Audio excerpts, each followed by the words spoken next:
Jamais dans l'histoire de l'Union européenne, pareille demande n'avait été formulée.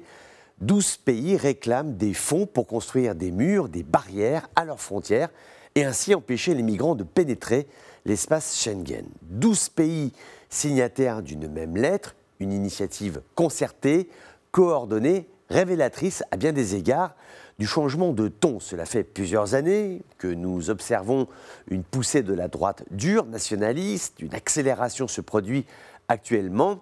Des pays comme la France, qui ont voté pour le regroupement familial ou incarné l'ouverture des frontières, opèrent aujourd'hui un retour en arrière, quel que soit le nom du prochain président ou la prochaine présidente de la République française.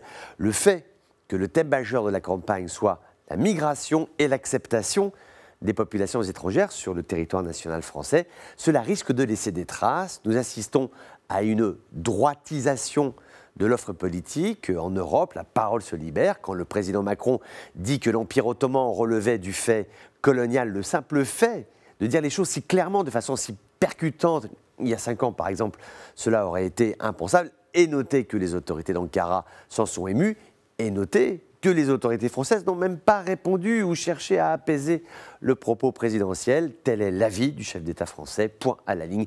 La France décomplexée qui vit une crise diplomatique avec l'Algérie de façon assez sereine, donnant des chiffres sur les reconduites aux frontières refusées par Alger, chiffres contestés par les autorités algériennes où l'on apprend au détour d'un paragraphe que les reconductions sont parfois refusées car des individus ont eu des liens avec des organisations terroristes. C'est-à-dire qu'ils ne sont pas français, ils sont algériens, ils sont dangereux, mais Alger n'en veut pas.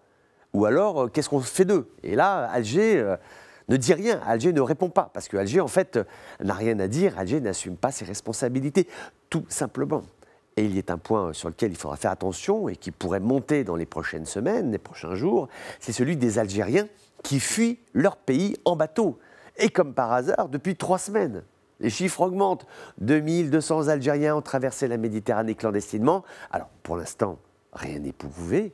Mais si demain, il s'avère que les autorités algériennes commencent à activer ce levier pour faire pression sur Paris et l'Europe, on va se retrouver dans une situation très compliquée parce que là, ça ne passera pas.